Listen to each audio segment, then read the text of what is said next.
The Lumix S1 from Panasonic is here. It's a full frame digital camera from Panasonic.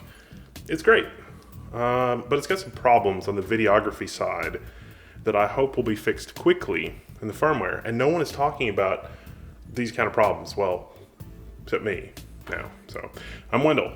This is level 1. And listen, I'm a Panasonic GH5 user. I love the GH5. It's really great. I couldn't be happier with it, honestly. I mean, our GH5 setup, it's pretty crazy. I've used the Canon 5D and the Canon 7D and the 5D Mark II and messed around with the 5D Mark III, even the Sony a7 III. I mean, let's face it, Panasonic has the best software for their cameras, and usability of the software means that you can squeeze a ton of stuff out of the hardware. The hardware is not limited in some way by the software. The customizability and the user friendliness is unmatched on the Panasonic side. I believe that. I mean, the computer science of it is beautiful to me. I mean, hands down, Panasonic's the best out of anybody. Sony, Nikon, and Canon, in that order, do not come close. I mean, really, Canon is so disconnected from their user base that it takes software like Magic Lantern to unlock the true potential and get people really excited about the stuff for Canon cameras. Although Canon's glass is nice, I'll give them that. Now, I hope that it's not going to take a third-party firmware to unlock the potential in the S1 in a similar way, because the S1 is so nice. First, let's do a quick unboxing and talk about the context of the market for this camera, because it is sort of the most expensive in this class, which is a bold move by Panasonic because they're a little late to the full frame party. I mean, let's face it. So the S1 box is black. It feels like a very premium product. In our box is the f/24-105 lens, which I have, and it's mounted on the camera. That 24-105 f4 lens is going to have equivalent bokeh and field of view to an f2 12-60 on my venerable old GH5, which, by the way, I am going to keep using forever. It's not like it's time to throw out the GH5 in before you ask. Now we've got a plurality of USB-C stuff in the box as well, which is nice to see. There's a new beefy battery, a USB-C battery charger, 2 USB-C cables, and a USB-C power brick. And so the S1 can actually charge the battery right in the camera, or even be powered by the USB-C power brick, which is something I really wanted to see on the GH5. So it is beyond awesome to see it here in the S1. Yeah, you can run your camera off of a USB-C power brick or even a USB-C battery pack like for a laptop. We've got full-size HDMI, headphone, and microphone on the same side as USB-C, remote flash, and the other little remote interface. Now the kit lens is a 77mm thread mount, and for some of our outdoor test shots, I used a 2-32 ND filter so that I could keep the aperture pretty wide open. And there's a dozen buttons all over this thing that are all customizable. And the in-body stabilization is advertised to be good for up to 5.5 stops. And with a stabilized lens, you get a full 6 stops, and it really is quite good. There's a menu item to show you how bad you're shaking the camera, and I've been using that to learn how to actually study myself and take better pictures and also better video.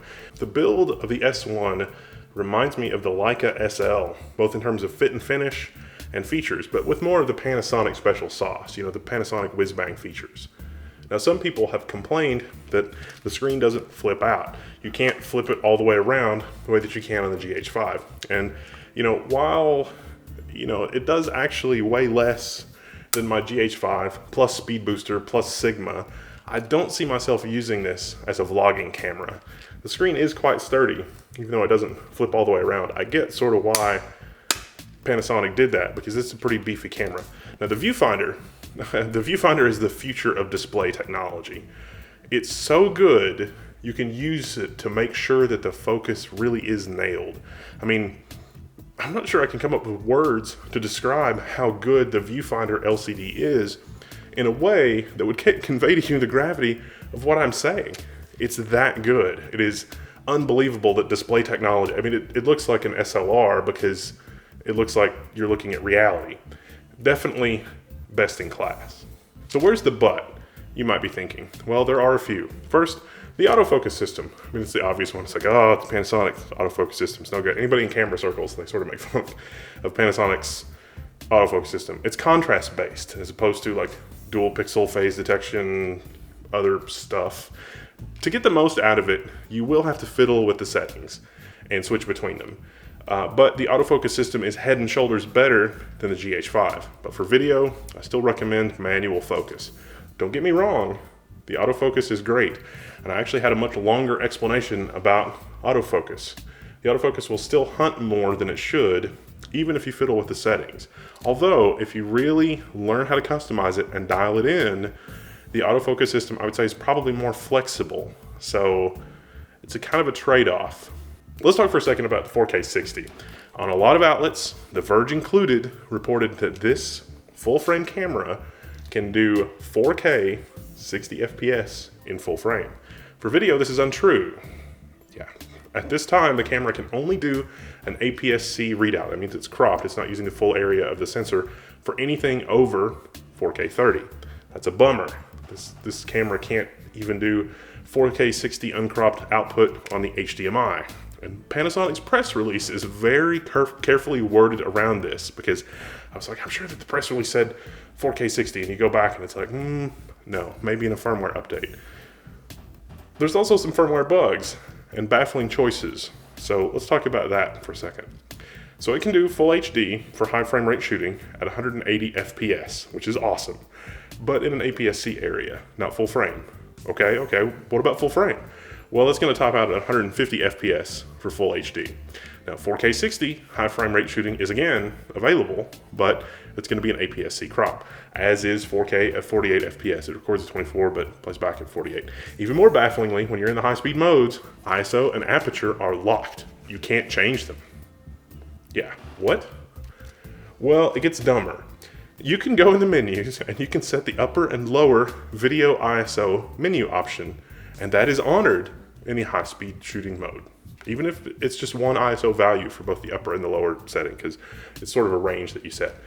The same setting that you could, if you just hit the ISO button and pick an ISO, it should do that. So you can change the ISO even in high-speed shooting, but indirectly. So that doesn't make any sense.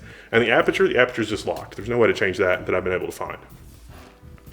Now we've got some accessories. We've got the XLR1. It's a hot shoe video adapter for the GH5, and it's great. On the GH5, it allows me to record glorious 96 kilohertz 24-bit audio recordings. On the S1 settings, it's on or off. That's it, on or off. Super disappointing.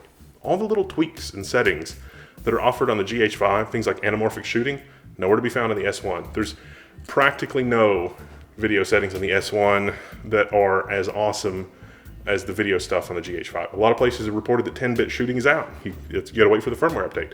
In fact, no, that's wrong. You can shoot HLG 2020 or HLG 2100, sorry, just fine. And you can get about 12 stops of dynamic range in the best case scenario. Yeah, 12 stops, if you understood what I just said. Pick your jaw up off the floor. Now, did Panasonic gimp the firmware at the last second because of the whole like ISO aperture thing? I don't know. It doesn't make any sense. Now, it is true that there is a video enthusiast firmware update coming in July, and Panasonic has said that they're going to enable 422 and some more options for recording. So many outlets reported that. But the only thing we really know for sure is that 422 is coming. We don't know any of the other features. We don't even know the cost. Panasonic's going to charge more, just like they charge for Vlog-L, which is like $100, which not entirely unreasonable. If the video stuff is important to you, I would wait until after that firmware update drops to buy the S1. Now, the 30-minute recording limit with 4K 60 and APS-C, my camera was barely warm to the touch after a test recording. But I would be okay with it if we could get 4K 60 full frame, even for just 15 minutes at a time on the S1, if it is an actual technical limitation because the camera was getting hot. But I don't think it is. And the 15-minute limit, honestly, would probably keep me from getting long-winded. So the last thing that I'll complain about is the mount, the L mount. And it's like, wait, isn't the L mount the savior? It's the chosen one. And it's like, you were the chosen one, the L mount. The Leica SL was supposed to pave the way for the L mount. And there are several Canon EF to L mount adapters because of the Leica SL. As of right now today, though, they all stink. The NovoFlex adapter, which is like $650 in particular, it is so terrible that Panasonic should offer to help the NovoFlex people for free to get their stuff together. It's that bad, at least for electronic lenses. The roadmap has a lot of lenses on it though. Panasonic is like, don't worry, there are a lot of lenses are coming. We launched with 3, and the 50mm 1.2, I think, it is an amazing lens. So more lenses are coming. So I think the L mount does show a lot of promise, but I think Panasonic should at least behind the scenes help shore up some of the options for adapting from the other mounts to the L mount, because with the Leica SL, without Panasonic being more hands-on, it's not gone well. So I guess in closing, I would say that we've got a positive note, and that is the sensor in the S1 is incredible. It can basically see in the dark. The image is perfectly usable up to like ISO 12,800, maybe even 16,000, maybe beyond, depending on what your needs are. If Panasonic took the low light performance complaints about the GH5 and the GH5S to heart, they really went 100% Hulk smash on those low light limitations. They have knocked it out of the park in terms of low light performance. This is an incredible, incredible camera for low light performance. The physical aspect of the camera is also incredible. I mean, we get the LCD screen on the top and the weather seal, and it feels like a brick, but a really premium brick in the best possible way. For my Brobdingnagian hands, it's very comfortable. Definitely more comfortable than a larger than average Micro Four Thirds camera like the GH5, and it has a really good balance to it, even with some different lenses. So I really like the way that the camera is put together, the balance, even with the battery grip on it, it's not bad. Oh, and if you're vlogging, you don't need the S1. I don't think very many people actually need the S1, but I like full frame cameras, and I just wanted to see what Panasonic had cooked up, because historically their software has been very impressive. I mean, I've used the GH2, 3, 4, and now 5. So for me, for full frame, I just wanted to experiment and broaden my understanding. And I'm working on understanding storytelling better. So hopefully I can get to the point and get it done and get it out. I mean, the computer science aspect of this camera really is one of the most exciting things to me. It is incredible what Panasonic's development team has done. They are head and shoulders ahead of everybody else. Other camera makers could learn a thing or two about what's going on in the software and the firmware here. And if you're not a computer science person and you just want to experience that, look at the time-lapse stuff. It's pretty crazy. This is just a nerd and his camera.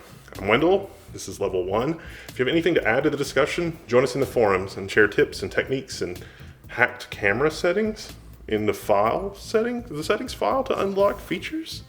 Yeah, I'll see you in the level 1 forum.